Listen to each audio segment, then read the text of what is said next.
Hello everyone. बहुत बार लोग आते हैं and they always have this question in their mind कि मैम मुझे ही मेंटल हेल्थ इश्यूज़ क्यों हुए हैं, मैम लाइफ में तो बहुत लोगों के स्ट्रेस होता है, मेरे साथ ही ऐसा क्यों हुआ है। एंड फॉर दैट मैटर कई बार लोगों के मन में ये भी होता है कि आज से पहले भी मेरी लाइफ के में स्ट्रेस आया, मैं उसको झेल पाया, इस बारी क्यों नहीं।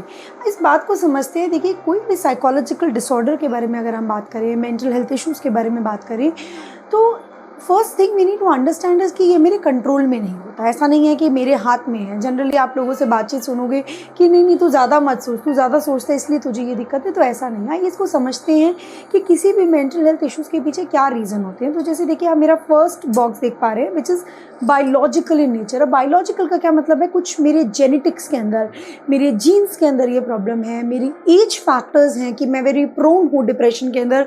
अलग अलग रिसर्चेज अलग अलग एजेस को सिग्निफाई करती हैं कि इस एज के अंदर हमारे डिप्रेशन होने के चांसेस ज़्यादा है, इस एज में हमें साइकोसिस के चांसेस ज़्यादा है, इस एज के अंदर मुझे एंग्जाइटी के चांसेस ज़्यादा है।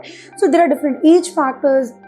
Eight the same time genetic is your heredity, कि आपके घर पर कभी मम्मी की साइड पर या फादर की साइड पे लास्ट 3 जनरेशन में अगर कभी किसी को साइकोलॉजिकल डिसऑर्डर्स रहे हैं तो आपको बहुत हाई चांसेस हैं कि आपको ये डिसऑर्डर हो सकता है।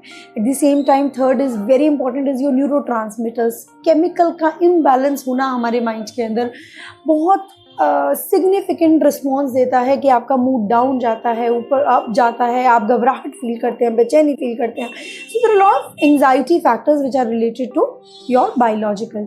एट द सेम टाइम आपके हार्मोनल फैक्टर्स, आपके हार्मोन्स अगर प्रॉब्लम है, जैसे कि आजकल यंग लेडीज़ के अंदर बहुत इंपॉर्टेंटली देखा जा रहा है पीसीओडी की प्रॉब्लम आती है, थायराइड की प्रॉब्लम आती है, in fact diabetes, not just ladies but males also. So diabetes is highly have a co related with your depression.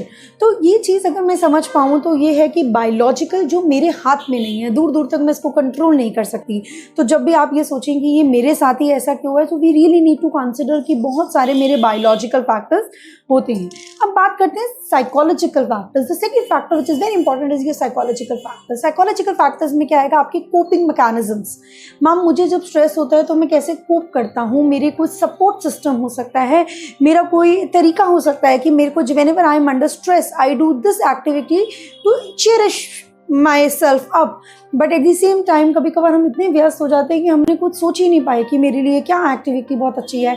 हम आने वाली वीडियोस के अंदर ज़रूर बात करेंगे कि क्या आपके कोपिंग मैकेनिज्म्स हो सकते हैं, किस तरीके से आप कर सकते हैं।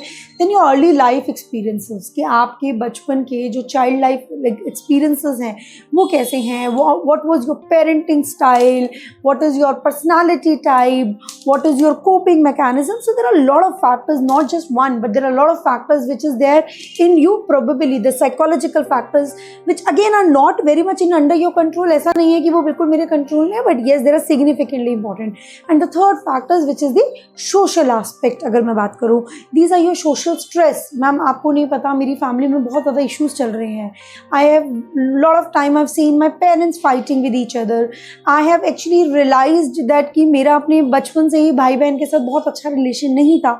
so social stress जहाँ पर आपको लगे, और ज़रूरी नहीं है नेगेटिव, ऐसा भी देखा जाता है कि जब पेरेंट्स ये कहीं नहीं तुम्हें डिप्रेशन है, तुम ये काम नहीं कर पाओगे, so when they don't show you the confidence, you yourself don't show the confidence in you, वो आपका ये इंपॉर्टेंट फैक्टर आता है। अब अगर मैं बात करूँ, कईयों में बायोलॉजिकल ज़्यादा हो सकता है, कईयों में साइकोलॉजिकल ज़्यादा हो सकता है, कईयों में सोशल ज़्यादा हो सकता है।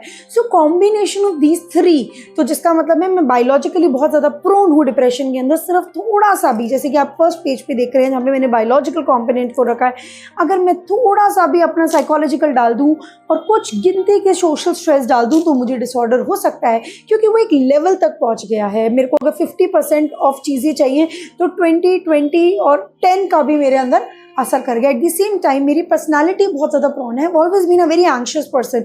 मैं बहुत जल्दी घबरा जाती हूँ और मेरे अंदर थोड़ी सी बायोलॉजिकल वल्नरेबिलिटी है। शायद मैम मेरे मामा जी, मेरे ताऊ जी को कभी ये चीज़ रही थी, बट आजकल मैं अपने आप को लेकर बहुत क्रिटिकल हूँ और मेरे आसपास के लोग मेरे को लेकर बहुत ज़्यादा क्रिटिकल हैं। That is your social stress, तो वो भी एक इंपॉर्टेंट फैक्टर है। एंड थर्ड इज़ मैम मेरी family, they are never approved of मी।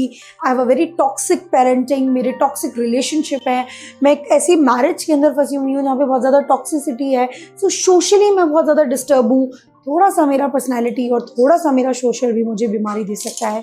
तो इस बात को समझ लेते हैं कि कभी भी एक फैक्टर से मुझे साइकोलॉजिकल डिसऑर्डर नहीं होते, rather lot of other factors जिससे मुझे साइकोलॉजिकल डिसऑर्डर हो सकते हैं। आने वाली वीडियोस के अंदर हम बात करेंगे और क्या क्या फैक्टर्स होते हैं, कैसे हम इसको ओवर कर सकते हैं। Thank you so much. Please like us and subscribe. Thanks a lot.